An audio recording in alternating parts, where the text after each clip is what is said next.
Hello, I am Dennis Klopp. I'm from Argyle originally.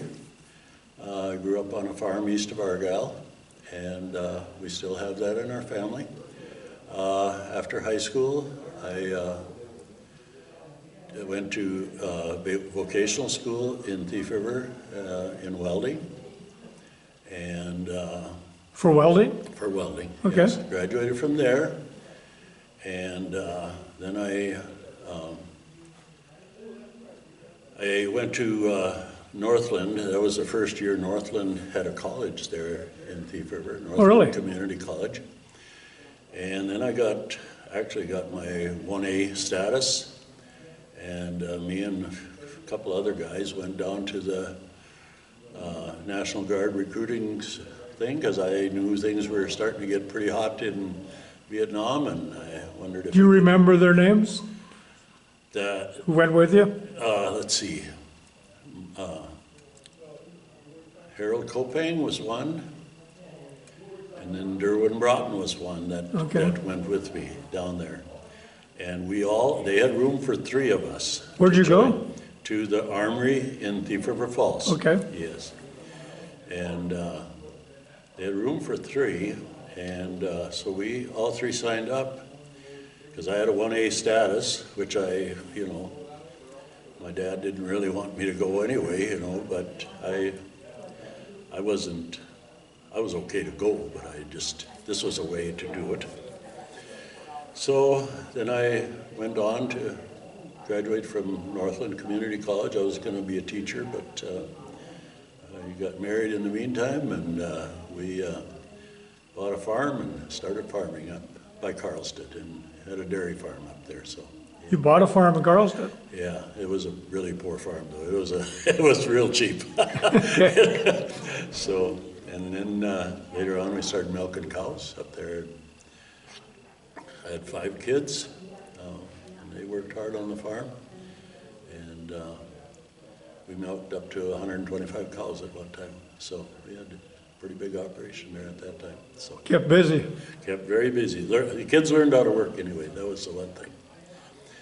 So I was in the National Guard. I became, I went to Fort Ord, California. That's where we took our training. And How'd you get there? we flew. First time I ever flew. Yeah, there you go. Flew out of Thief River, yeah. And we got there, got there in the middle of the night. It seemed like it was the middle of the night. And it seemed like everybody was mad at us because we were keeping them sergeants and stuff up all night, and they didn't mind telling us that. But after hearing everybody else's story, they all went through the same thing. So Did you go with the same 3 guys you went? Oh yes, yeah. Okay. And we stayed together for basic and AIT. And I was a platoon guide to start with. I don't know why they chose me. I was pretty big, and I got to be the squad leader, I think it was. Might be something to do with your personality. Well, it could have been. Well, then anyway, it wasn't very long, and then they made me a platoon sergeant. So I would march the 4 platoons around, when you go to eat and all this kind of stuff, and that was pretty cool, and I did well. I mean, I enjoyed it. Physically, I was very strong, and I could take care of myself pretty good. So what's some of the things you did at basic training? Oh my goodness. I guess one of the things I remember was when we had our mask, with our Gas mask? gas mask, They put us all in this one room, and they put the tear gas in there, and then they made us take off our mask, and we had to run around in circles singing, "I'm so happy, I'm so happy." I'll never forget that. Another thing that While you're being gassed. Yeah.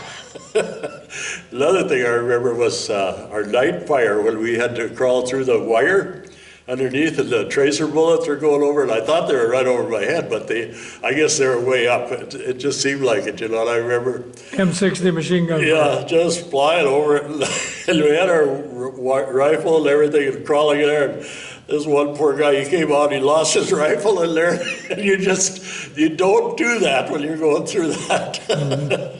Oh, I mean, yeah, it was really something. But What kind of rifles did you have? let's see, M14? M14s, they had a 300 bullet, you know, like we use now in a 300. 30 caliber? Yeah, so, but anyway, it was M14s, I remember that.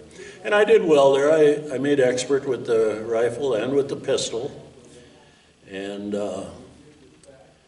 then, let's see, we graduated from basic. Did you have a ceremony? Yeah, I think we did. And I remember the one thing that was right the week before we graduated, they had a rodeo, and they took us all to this rodeo. And they all said, oh, it's all downhill after the rodeo. So we were... So what kind of barracks did you stay in? Let's see, that was, well, being I was platoon sergeant, I had a room of my own with, there was one other guy that was in this room. And then the rest had these wooden barracks, you know, and you had to have fire watches, you know, and Fire stuff. guard. So somebody had to stay up all night, you know, fire guard and all this kind of stuff. So then, yeah, that was an experience. And then I remember the big march we had. I forget how many. I had to lead that. Was that 20 miles or something? It was a 20-mile hike? Yeah. Oh, people were hurting there.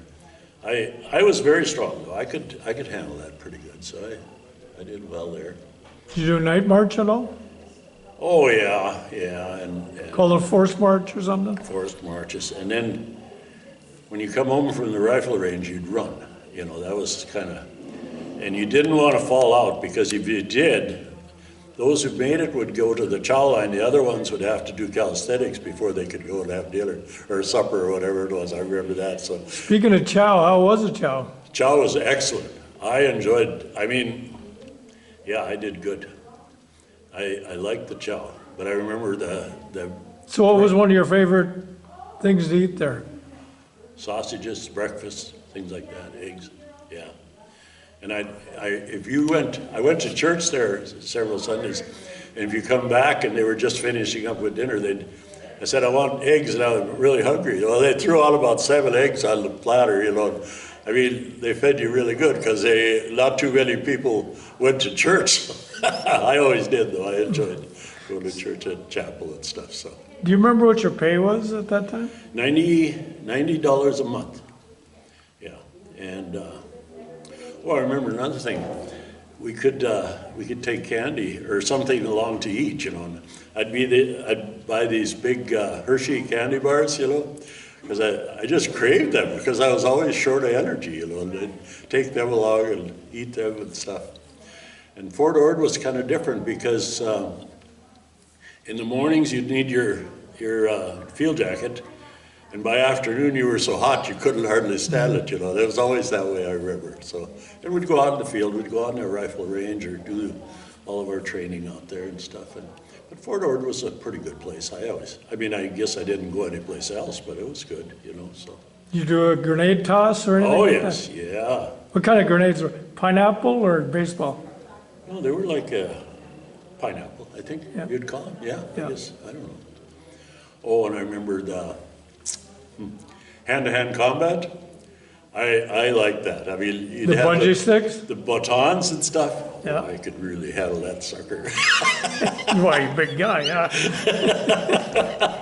Yeah, that was good. Yeah, and go on that log. I remember the water down below, and you didn't want to fall in, so you'd knock the other guy in. I remember that. Yeah. And we got, You sound like you had way too much fun. you know, at the time we got done with basic and AIT, I would have stayed in. I mean, I didn't mind it at all. And then in AIT, which was advanced individual training. This is Fort Ord also? Yes. Okay. Yeah. And I got to be platoon sergeant again. And when it was all said and done, I got outstanding trainee of the cycle. So, I mean, I did good there, you know. And a lot of it was because I was off the farm. I knew how to work.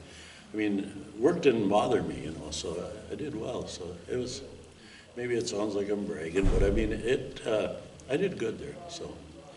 Went through a lot of tough training, but it was good. So what was different in AIT than basic training? Oh, let's see. You still have PT and, Oh, yeah, you had all that. But I can't even remember. It was good though. I mean, I didn't mind the training. It was good. A lot of guys hated it, but, a lot of running, a lot of people had blisters on their feet. And so was there regular Army where you were? yes, you were either NG or RA. Did you notice if they treated you any different as far as? I don't think they did because, I was NG and I was treated well, You were separate from regular Army though, right? No, we trained all together. Oh, They you- were all RA or NG. Like your barracks, was it all National all Guard? together. No. It was a mixed, It was mixed, okay, yeah. yeah. And I still remember NG 274049893. I remember you never forget that, because if Right. they'd come up and ask you, you had to know that. It's still in my head after all these years, so. Yeah, Yeah, so, but then then when it was getting time to get out, I was anxious to get home, because I wasn't married yet at that time, but then I got married after I got home, so, yeah. so you're about what, 20 years old, maybe? Let's see, 63. I suppose, because I got married when I was 23, so I suppose 20, pretty close to 20, yeah. Yeah, Yeah, and I remember after we got home in the National Guard, we had to go down to Minneapolis to, you flew home again? flew home again. But I remember after we got home, we had to go to Minneapolis to march in a parade at, some big deal down in Minneapolis, our unit in Thief River had to go down there and march. And our bus broke down on the way home. We sat by the road there for I don't know how many hours waiting for somebody to come and get us. Really? Yeah. Halfway between Minneapolis and Thief River, so, yeah. So when you marched, did you rifles or? Oh, yeah, I marched, and somebody was calling cadence and stuff, so, yeah. Yeah. Do you remember any of them songs? Oh, you don't want to hear them. Well, some of them weren't too clean, right? Two old ladies laying in bed, one turned over to the other and said, I want to be an Air Force Ranger. I want to be. That's. Yeah, I remember a lot of those songs we sang for cadence. They were cool. Yeah, yeah. Oh, boy. So you get home and you're back to normal life. Well, then I was going to farm with my dad out by Argyle, but You were east of Argyle, right? Yeah, 7.5 miles east of Argyle, and we still own that farm. My son lives on that now, so. Yeah, I was gonna farm with him, and then, but we didn't have enough land really, and he didn't wanna go into debt, because he'd lived through the Depression and everything. Were you the oldest? I was the only boy. I had 6 sisters, but I was Okay. the only boy, so. Sandy was close to me. Sandy is your sister? No, that wasn't Sandy. Let's see, Bonnie, Karen, do you remember Karen? Karen. And Yeah. Patty were my sisters. All right. And there's 2 of them have passed away now, the oldest ones. Yeah, so then I married a girl from Carlsted, and then we decided to buy land up there because it was the only land in Kitson County that was still in soil bank, so it was the poorest farm in the country. But for us, we bought it, it was on a ridge, and it turned out to be real good for having a dairy farm, so. Good. And 5 kids, and we worked hard on it, so we did well. So then you had what, weekend drills? Oh, yeah, once a we'd month? go to, and we'd spend 2 weeks at Camp Ripley every summer. Yeah, I remember that. You were in Thief River then with the Yeah. guard? Okay. And we'd train together with the Crookston unit. We'd go out to there's some junk land there between Crookston and Thief River, Rydell. Sandridge is there and stuff. And we'd Okay. go out there and train and shoot and stuff. You were infantry, still infantry? I was a mortarman. I was Motorman? 81 millimeter mortar. Yeah, that was my MOS. So, Okay. yeah. And I got to be a sergeant before I got out of the guards. And I don't know, I remember some of the, Captain Richards was our company commander when I first went in. And yeah, it was, I think I've forgotten a lot already though. So you go to Ripley, what'd you do there for 2 weeks? Oh, I was training in the bush and bivouac, you know, and the mosquitoes would eat us up alive, you know, and stuff, and it would rain, and yeah, that was a lot of fun.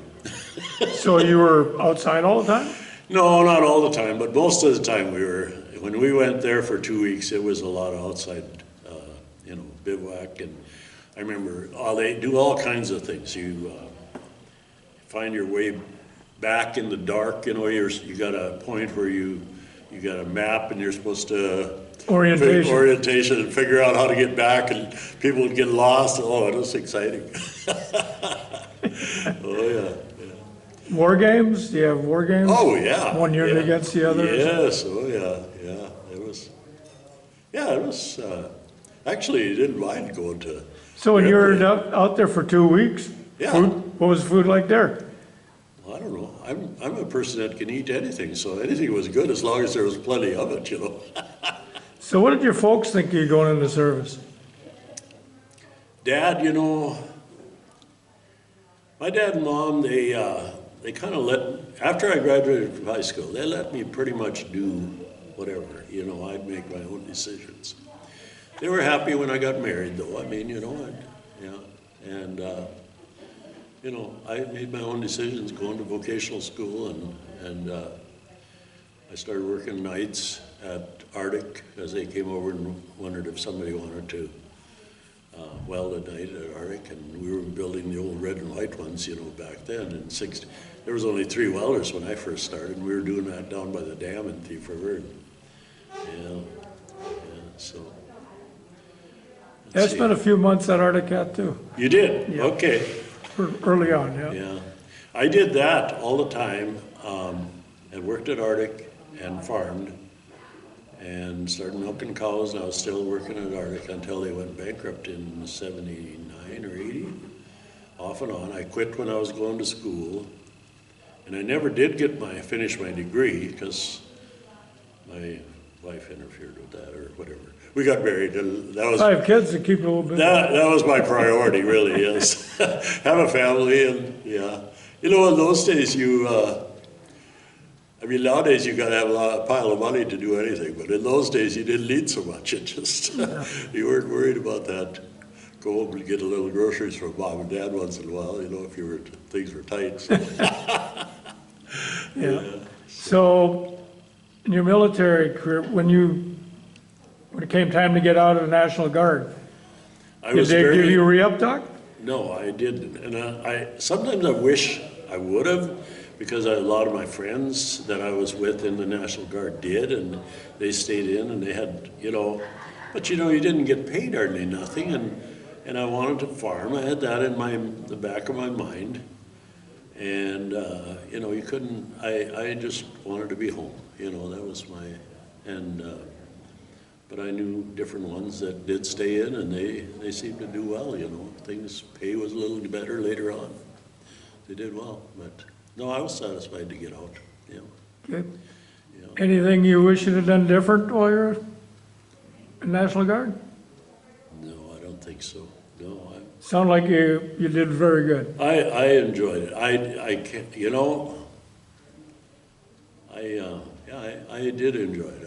I did well, I think. So, there was a question I was going to ask you, and it's while you were in the Guard, was there anything, community thing, emergencies, or anything you had to cover? The biggest thing I remember during that era was almost every weekend we did color guard for funerals.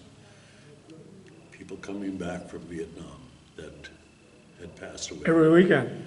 Almost every weekend. We had a memorial, we had to march and do the color guard for them. Did a 21 gun salute in the whole works, yeah? Yeah, and I Folded was the flag? involved in that almost every weekend, so. Anybody you knew? Well, yeah, you know, I remember some coming back from Vietnam and died shortly afterwards. And my friends, people that I knew, Vietnam was hard on a lot of people, you know, a lot of, and then some did well, but some, you know, they probably drank or, you know, and had car accidents. I know of two of my friends that had car accidents afterwards, and it's a bad deal. Yeah, Vietnam was tough on people. I'm glad I didn't have to go, but I could have done okay. I mean, I could have served my country maybe in a little stronger way by being a part of that. I don't know. Anytime you could have been called up. Yes, I could have been, but I didn't. Yeah. You know, when we got done with AIT, you know, they said, you guys are going to be going to Vietnam, you know. You're not going to go home. Well, They told you that. they told us that, you know, the sergeants and all that, you know, you're not going to be going home, you're going to Vietnam. Well, it didn't happen, but I think they were trying They were to... probably talking to regular Army guys. Yeah, they were probably scared, yeah, they probably were, you know, they were probably trying to scare us a little. Yeah. Yeah, so, Anything else you want to add? I don't know. Dennis? I've had a good life. I'm 79 years old and I've had a good life. And looking good. Well, I'm hanging in there, yeah, that's for sure. So I thank the Lord every day that I'm up and feel strong and able to work. I still drive truck and I still have a shop I work in, and I thank the Lord every day for that. Well, Dennis, I want to thank you for doing this interview and thank you for your service. Thank you too.